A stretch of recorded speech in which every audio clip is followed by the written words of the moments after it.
Okay, so by trying to answer this question, we have to take a look at a few facts first.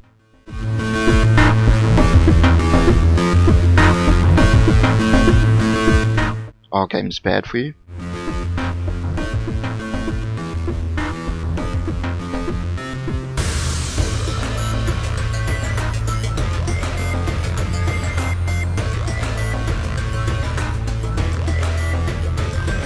We'll start with a few video game studies carried out by various people or organizations. In 2001, a meta-study was carried out to prove that playing violent video games lead to aggressive behavior. The study concluded that being exposed to violent video games causes an increase in aggression, although psychologist Jonathan Friedman emphasized that the research was limited and that it was problematic that such strong claims were made. Since then, numerous of meta-studies have been applied, but did not paint a clear picture about the matter.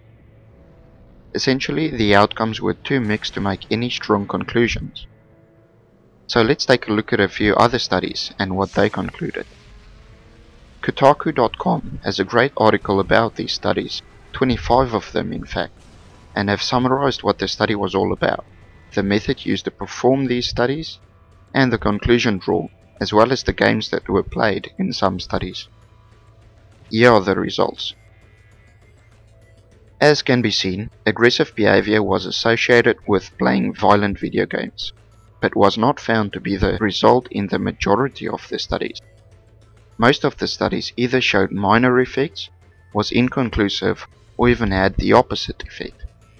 Those that were categorized under other either had both positive and negative effects or had too many different results.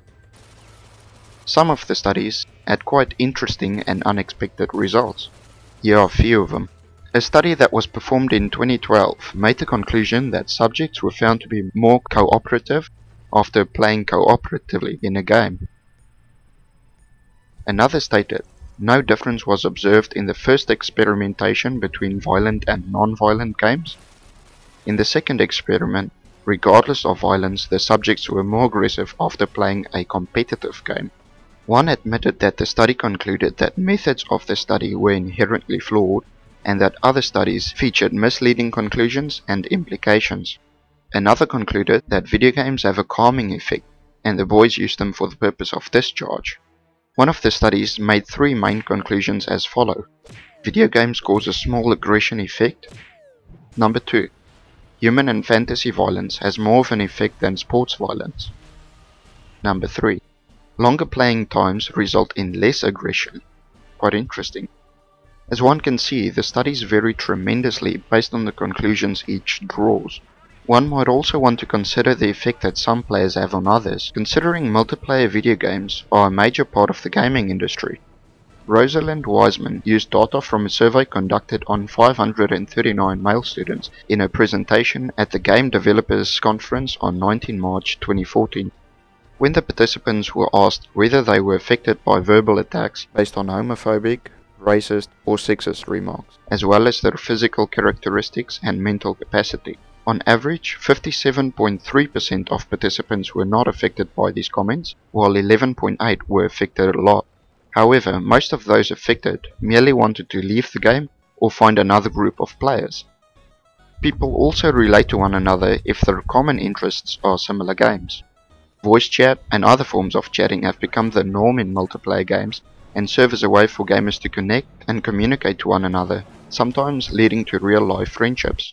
And as mentioned before, playing co-op games can aid in getting players to work cooperatively when not playing games. Just as another interesting subject to look at, you might want to consider looking at the Steam hardware and software survey results. One can see how more powerful computers are becoming the norm as gamers spend more money to get better computers, and as the price of electronics decrease. Speaking of money, did you know that gamers in Sweden get funding from the government? They believe that youths with meaningful hobbies are healthier, have a richer social life, do better in school, and are less likely to commit crimes, or to end up with other sorts of social problems.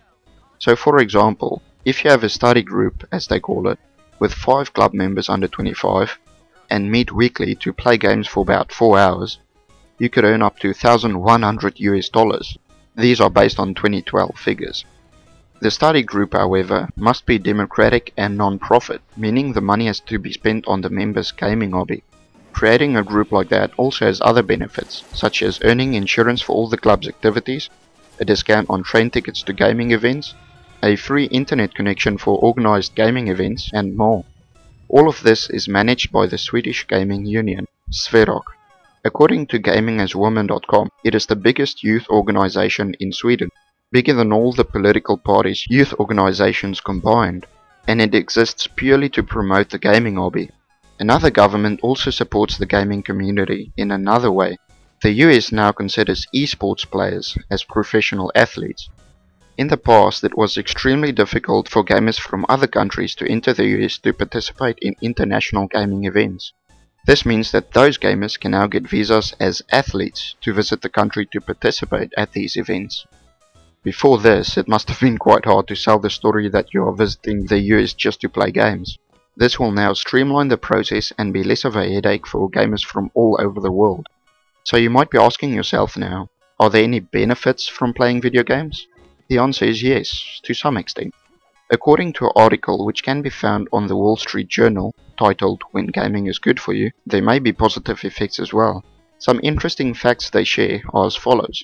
Gamers playing action games make decisions 25% faster than others, without sacrificing accuracy. Some gamers can even make decisions and act upon them up to 6 times a second, which is 4 times faster than most people are capable of. Practice players can also pay attention to 6 or more things at once without losing focus, whereas others are only capable of following 4 at once. See if you can keep track of the blue dots that turn into red dots soon after they start moving.